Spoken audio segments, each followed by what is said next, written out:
Thinking about moving to Alaska with your pets? Well, whether you're flying into Anchorage or doing that epic road trip up through Canada, we're going to go over the tips and requirements to make sure that your pet arrives safely and comfortably to your new Alaskan home.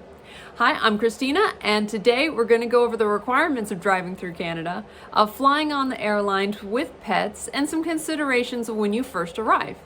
And as always, please keep in mind that this information is current as of this recording, so please do your own research and make sure that the requirements are still the same for your specific travel date. And if this is your first time to the channel and you want to learn everything there is to know about living in South Central Alaska, please hit the subscribe button or tap that bell to be the first to learn about the current market. And now, let's dive in.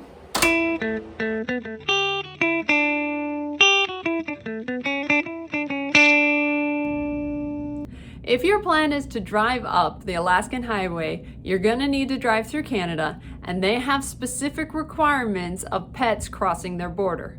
For dogs, you're going to need a valid rabies vaccine certificate that is signed by a licensed veterinarian, has the date of the vaccine, the manufacturer, and the expiration date, as well as that it documents the breed, the age, and the color of your pet. Cats will need either a rabies vaccine certificate or a veterinary certificate. Now, all animals will need to appear healthy at the border, and border officials can visually inspect your animals. Now, please keep in mind that this doesn't cover all pets, so if there's something that we haven't covered, please take a look at the CDC website as well as the Canadian website for the current requirements of all pets, to include cats and dogs, as well as others. I found out that you can only bring up 6 turtles at a time. Who knew? One more consideration is the food that you're going to bring. Each pet is authorized up to 20 kilograms of food per pet, but it has to be from the US, commercially packaged, with you when you cross the border, and only fed to your pet. As you're traveling up and you're planning this, please keep in mind that while the trip is just beautiful in and of itself, there are long stretches of remote parts. So please do some due diligence and make sure that you either found pet-friendly hotels or you have places that you can make sure that your pets can, relieve themselves, take care of themselves on the way up. Flying is faster than driving, but it comes with its own requirements. You're going to want to check your airline for any airline-specific requirements, as well as taking a look at the certificates that are needed, such as for dogs, you will still need a rabies vaccine certificate, and the crate will need to be IATA compliant, which means it has a secure latch, has water available, and has good ventilation.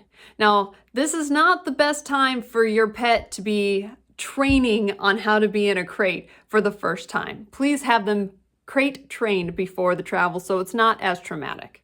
The other thing to consider is that airlines can have weather embargoes on traveling pets as far as going under the plane in checked baggage or cargo, depending on what the airlines call it. And that is to keep your pets safe, especially in the high heat of the summers or the deep cold of the winters. So please keep that in mind as you're picking your travel date. Once you're up here, you'll need some temporary housing that's pet-friendly if you don't already have something lined up. We do have hotels and Airbnb style rentals up here. Keep in mind that you will probably have an additional fee with that, as well as they may have breed, size, and or number of pet limits. Mostly I've come across a 2 pet limit. Some will go up to 3, but that's on a case-by-case basis.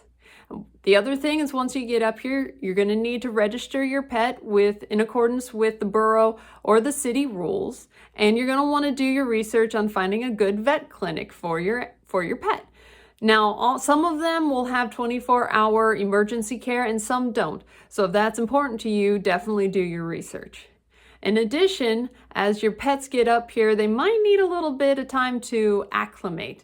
Now, if you need some additional gear, such as like booties or coats, you can get them at the big box stores, but we also have some great locally owned businesses that provide for all your pets' needs.